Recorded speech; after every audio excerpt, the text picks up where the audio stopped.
오늘 나누게 되는 내용은 물 단식은 위험하다입니다.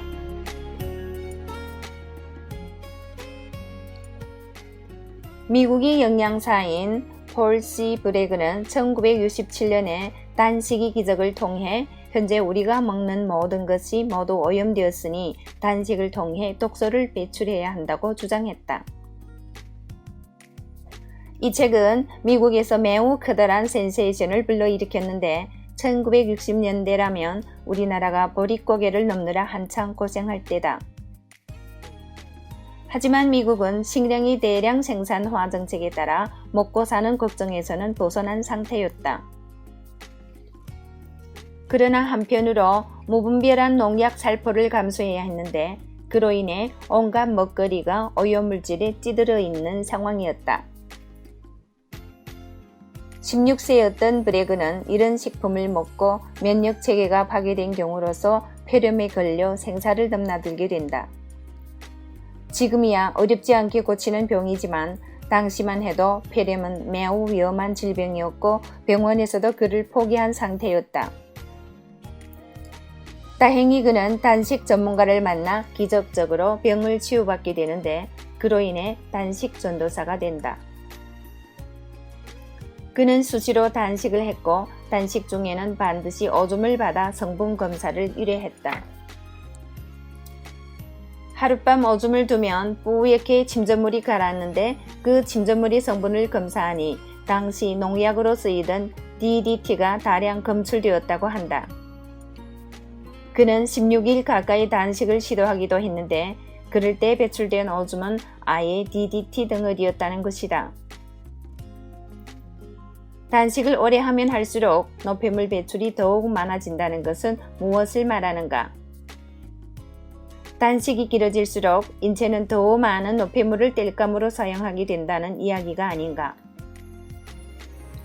하지만 우리가 알아야 할 것은 브래그 박사가 단식을 할 때만 해도 사람의 몸이 지금 같지 않았다는 사실이다. 그때는 물 단식만으로도 상당 부분 몸속의 때가 벗겨졌다. 하지만 현대인이 물 단식을 하는 것은 매우 위험하다. 전과 달리 현대인의 피 속에는 기름기가 많이 끼어 있다. 겉으로 날씬한 사람이라고 해도 피 검사를 해보면 마른 비만이라는 진단이 나온다. 그만큼 현대인은 운동 부족 상태에 놓여 있다. 이런 몸을 물로만 씻어내는 것은 기름때로 찌든 옷을 맹물로 빠는 것과 같다. 기름 얼룩이 묻은 옷을 맹물로만 빨면 어떤 일이 벌어질까? 기름 얼룩이 사방으로 번지고 기름때가 섬유 깊이 흡착되어 옷이 더 더러워질 것이다. 빨래를 안 한 것만 못한 결과를 불러오는 것이다. 현대인이 비만을 해결하고자 물단식을 한다면 케톤증과 골다공증, 요요 현상 등의 부작용이 뒤따를 수밖에 없다. 따라서 기름으로 얼룩진 옷을 깨끗이 빨기 위해서는 물만으로는 부족하고 세제가 꼭 필요하다. 인체에 있어서는 복합활성효소가 이런 세제의 역할을 한다. 복합활성효소는 기존의 효소가 가지고 있는 기능에 알파, 베타, 세타 기능을 추가하여 효과적으로 대사 기능을 정상화시키는 역할을 한다. 단백질, 지방, 탄수화물, 비타민, 무기질 등 5대 영양소 중심으로 돌아가던 영양학의 시대가 가고 어느덧 효소의 시대가 되었다. 효소는 주로 아제의 형태로 이름이 붙는데 우리가 학교에서 배웠던 아밀라아제, 리파아제, 프로타아제 등이 대표적인 소화효소다.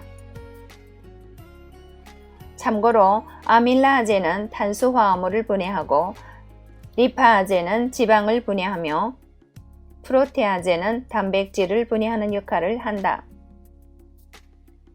효소의 종류와 역할은 무궁무진한데 먼저 우리가 섭취한 음식물을 잘게 부수는 역할을 하는 소화효소를 떠올릴 수 있다.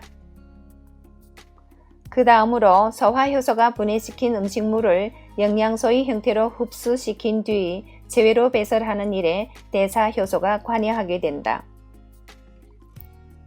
소화효소가 하는 일이 한 가지라면 대사효소가 하는 일은 10가지도 넘는다. 대사효소는 대변, 소변, 땀이 형태로 독소를 배출시키고 항염, 항균, 해독 등 면역 기능을 담당하며 살균, 혈액 정화 등 노폐물 대사에 관여한다.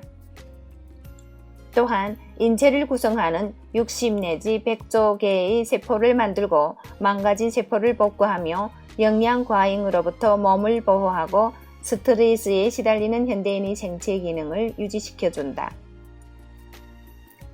이처럼 효소는 체내 생화학 반응과 관련된 거의 모든 일을 하고 있다. 지구 생물 중 효소 없이 존재 가능한 개체는 없다고 할 정도다. 하지만 효소만으로 부족한 부분이 있다. 몸속의 기름때를 깨끗하게 제거하려면 새로운 물질이 필요하다. 나는 아직도 이것을 무엇이라 불러야 좋을지 알 수 없다. 복합 발효를 거듭하는 과정에서 새롭게 생성된 이 물질을 나는 신비한 물질 혹은 알파, 베타, 세타라고 부르기로 했다. 당뇨 인구 1천만 시대다. 당뇨는 대사효소의 결핍이 불러일으키는 대표적인 질환이다. 당뇨는 병원에서 치료하는 질병이 아니라 생활 습관을 바꾸어 내 몸이 스스로 치유해야 하는 질환이다. 건강한 삶으로 가는 길목에 복합 활성 효소가 자리 잡고 있다. 복합 활성 효소는 현대인이 해결하지 못하는 많은 질환에 대하여 완벽에 가까운 답을 줄 것이다.